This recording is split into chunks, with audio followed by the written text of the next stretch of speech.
In life, we all like to make our own decisions, but sometimes to be persuasive, you need to give people a soft little push.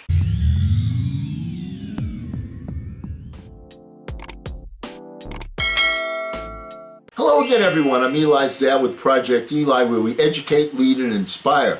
And last time we got together, I was talking to you about a tremendously outstanding article I read by a gentleman named Michael Thompson, from whom I shamelessly stole much of his prose. And I'm going to do so again today because it's just such a good article. I want to share it with you.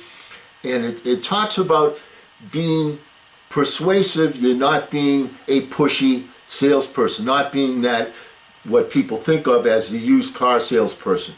I gave you 6 last time. Let's go with 6 more to help, excuse me, to help you to become a persuasive person, yet not become pushy. The next one we want to talk about is there are 2 types of people. It's easy to get people interested in something, but the hard part is guiding them to a place where they're ready to take action. And the best salespeople choose by creating easy options. And one of the most effective ways to do that is by making choices that are polarizing. As an example, when we go out for dinner, are you a vegetarian or are you a steak eater?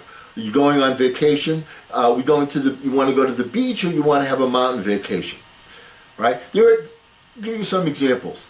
There are 2 types of people in the world. Those who resist change in favor of nostalgia, and those who move with the times to make a better future. Which one are you?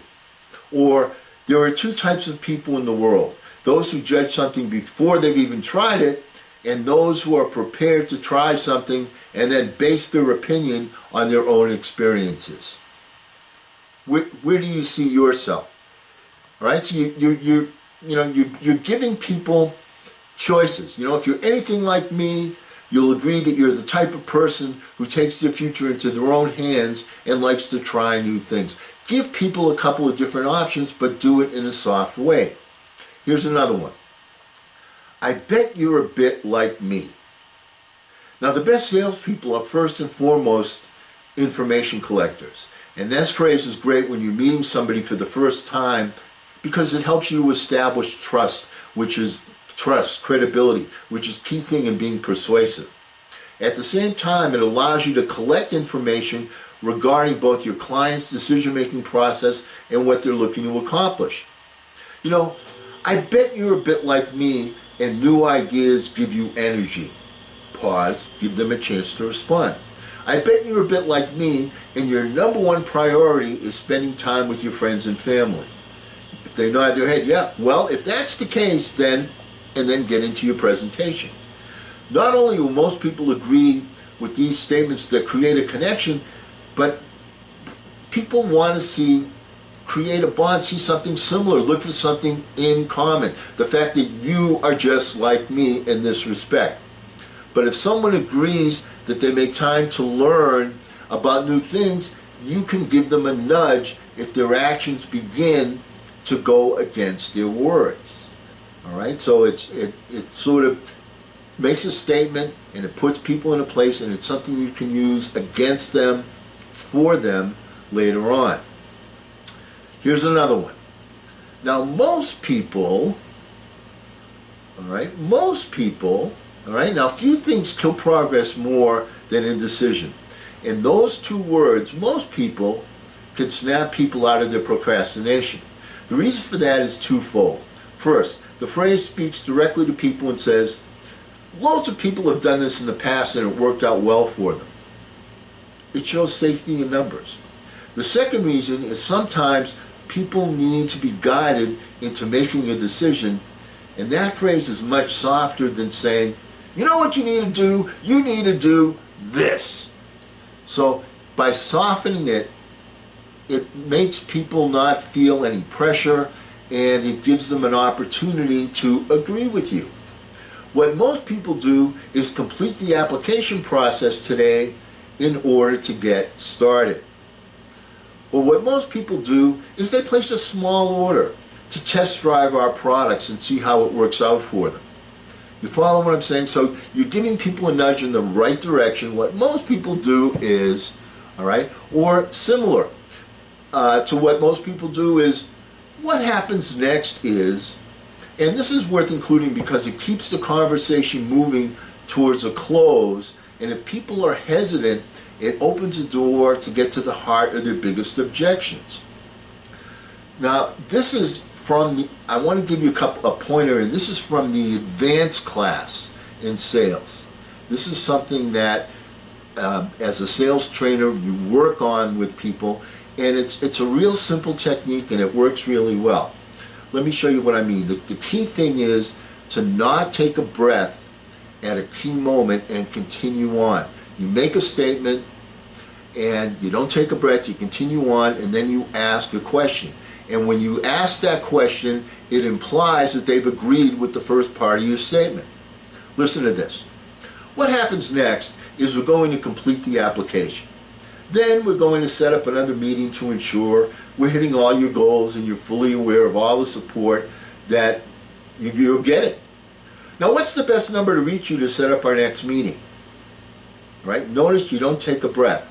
All right? We're here to make sure that your goals are reached and that we're giving you the support you want. What's the best number to reach you at? What's the best number to reach you at to set up our next meeting? You don't take a breath in between those two phrases. You make a statement, you don't breathe, you ask your question that moves your cause forward. The key is ending on a question that's easy, like, what's the best number to reach you to set up our next meeting? Because then people are focused on the last thing you ask them, they give you the number, and then you can assume that they've agreed with, okay, I'm going to fill out that application. If they give you a number quickly, shut up and schedule the meeting. And if they hesitate, it opens the door for an honest conversation regarding how you can help them to best reach their goals. It isolates the objection. Does that make sense? That's, once again, the advanced sales class. Now, the last two that I want to give you are ones that I have used that I knew about. One of them is included in the article, and the other one is one that's not included in the article. So the first one I want to give you, and once again, major shout out to Michael Thompson. This was just such a great article that I just had to share it with you, because information is not to be hoarded, it is to be shared. That's what a mentor does, that's what a teacher does, that's what a parent does. All right, here's the next one. If I can, will you? That is a great sales close to use. And you don't have to, it's not heavy, it's not something that's pushy. I'll give you an example. When I was selling solar panels, one of the things that one of the closes we used to use was, you know, we got these different panels in and they had a couple of scratches on them, and we have to send them back to the warehouse because we can't sell them to the public. You can't even see them. We're putting them up on your roof. No one's going to see them, and the panels work fine. They'll do what you want from a solar panel. Now, you told me that, you know, the price is a little bit high. If I can get you two of these panels, instead of paying, you know, $600 for each panel, you pay $300 for each panel, because that's what we'd have to pay to ship it back to the warehouse.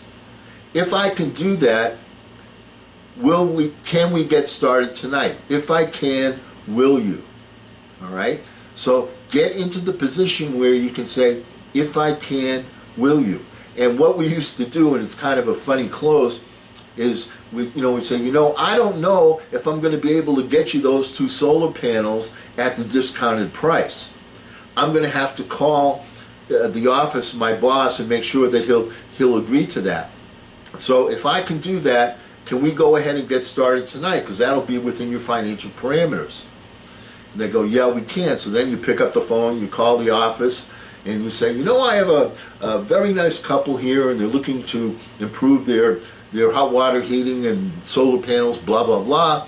And I told them that there's a possibility we might be able to get them a deal on these two panels at half price.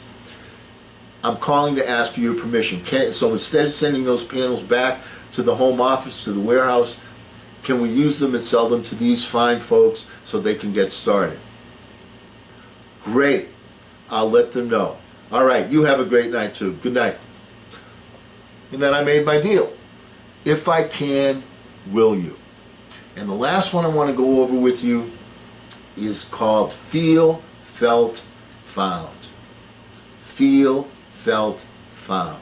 Here's how that works.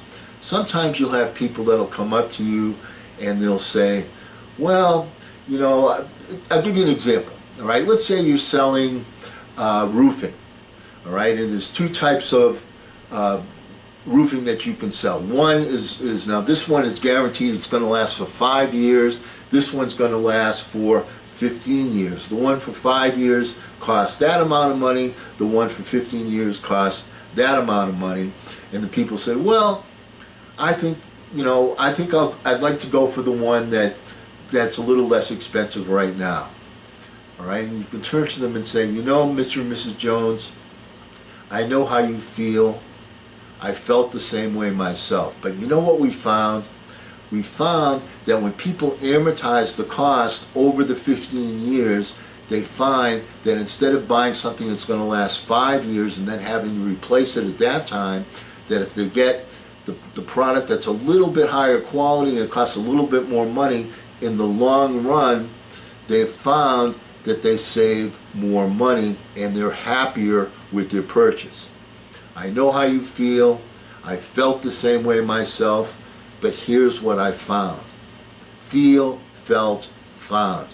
It's outstanding. It's one of the things that was a really major tool to use when closing. Once again, it's a little part of the advanced class, but it's easy to use. Feel, felt, found. You know, if you want to move people to take action and get more done, steal some of these phrases and adapt them in a way that feels natural to you. Because no matter what your title is, we're all in sales. We might as well learn how to do it well. Let's go over these 6 different phrases once again so that you will have them. The 6 phrases once again are, there are 2 types of people in this world, and then make your statement.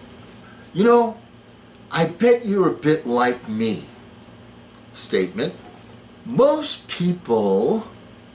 Now, what happens next is, if I can, will you? And the final one is, I know how you feel. I felt the same way myself, but here's what I found. Feel, felt, found. Use these phrases to help yourself become more persuasive. And because we'll never end a meeting on a philosophical note, let's get out there and charge! I'm Eli's dad.